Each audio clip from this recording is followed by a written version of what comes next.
Hello, everyone, and welcome back to this week's pregame interview. I'm here with head baseball coach Derrion Hardie.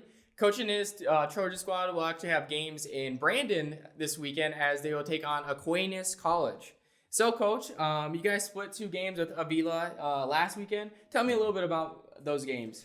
Yeah, it was originally supposed to be a 4-game series this past weekend, Friday and Saturday, and we ended up having to bang day 2 because of weather.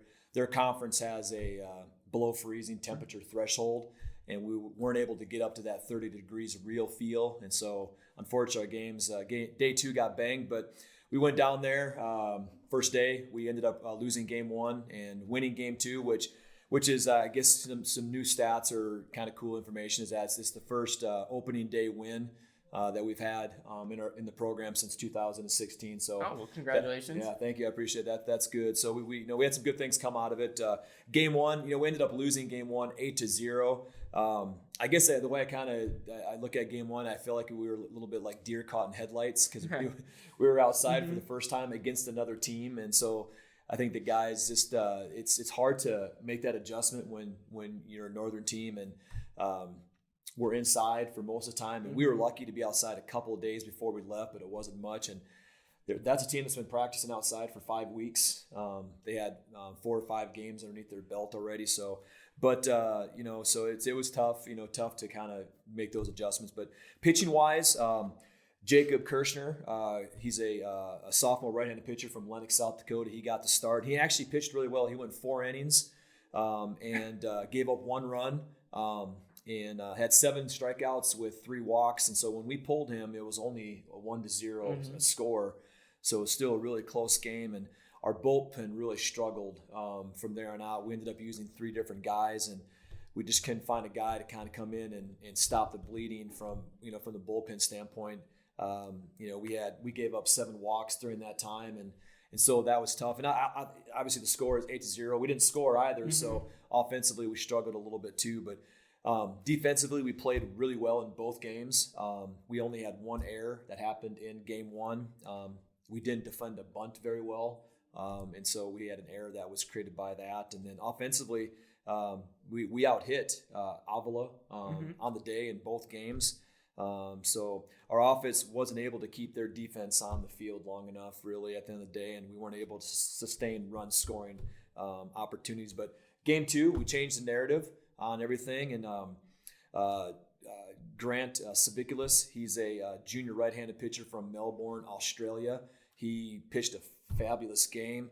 He went 5 2/3 innings pitched, gave up 2 hits, had 1 earned run, had 3 strikeouts and 1 walk, and so he ended up getting the win for us. And Cole Westerland, who is a freshman right-handed pitcher from Gilbert, Arizona, he came in and got the save for us, and he pitched 1 1/3 innings and got that save. So that was awesome to see that. And defensively, like game 1, game 2, we played well, had no errors. We had a really awesome play by Noah Angstead at third base, a diving play to his backhand side right down the third baseline. And Noah Angstead, he's a junior third baseman from Monton, Pennsylvania.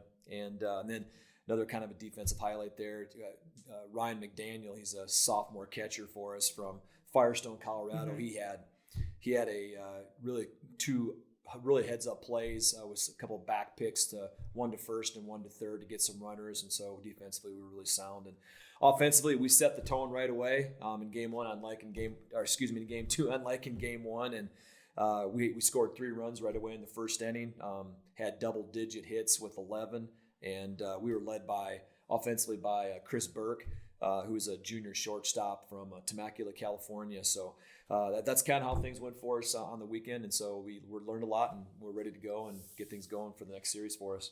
Going into this week, what have you guys been working on in practice to prepare for Aquinas, and then what are the keys for that game? Yeah.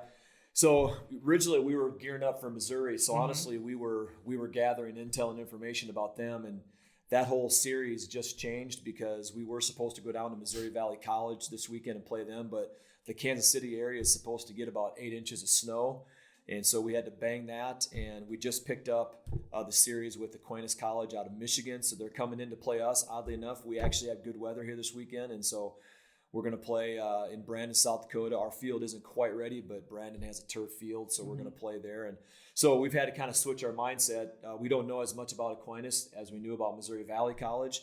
But as far as preparation and what it's looked like, at the end of the day, I mean, we still kind of focus on us a little bit, and we'll learn what we can about Aquinas. But we had cold temperatures on Monday, so we practiced inside. We were outside yesterday. Temperatures were good for us, so we went outside and got a practice in. Temp kind of sneaking back in today and tomorrow, so we're gonna work inside, and then Friday's looking good. We'll be outside for practice, and then we play Saturday and Sunday. So, when we're inside, we basically just focus on individual quality reps, development, and mindset that way. And then when we're outside, we focus more on team reps and execution. Situationally, both offensively and defensively. So that's been our preparation. But as far as Aquinas, what we know about them so far is, last year they were 25-24. So they're a good program. They're playing a good conference in the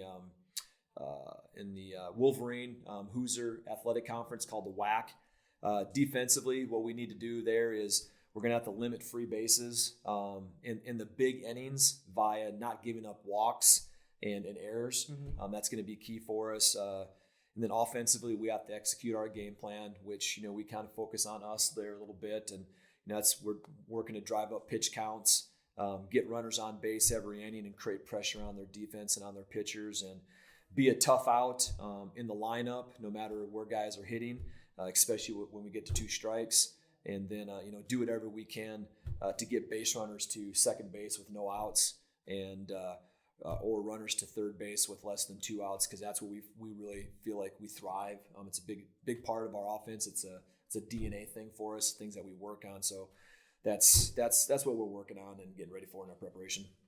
And then lastly, congratulations on being the closest in the score prediction. You were the only one that ever picked the Rams, so you're the only one that was correct out of all those guys. So yeah, I kind of got close. I got close on the score too. Yeah, you're pretty close with everything. So, however, last question, just a little fun one for you. Yeah. You have some long road trips this season. Yeah. What do you do to keep yourself occupied on the bus? Yeah, I'm not much of a sleeper, so I can't close my eyes and fall asleep when I'm on a bus or whatever.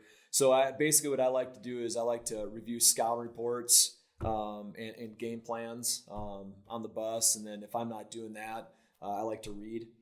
So I'm kind of a big reader. Currently reading the book by James Kirk called Legacy. So enjoying that right now. All right. Well, thank you so much for coming in and answer a few questions for us. I'm excited to see how you guys do in this weekend against Aquinas. Yep. So good luck this weekend, and thank you guys very much for watching.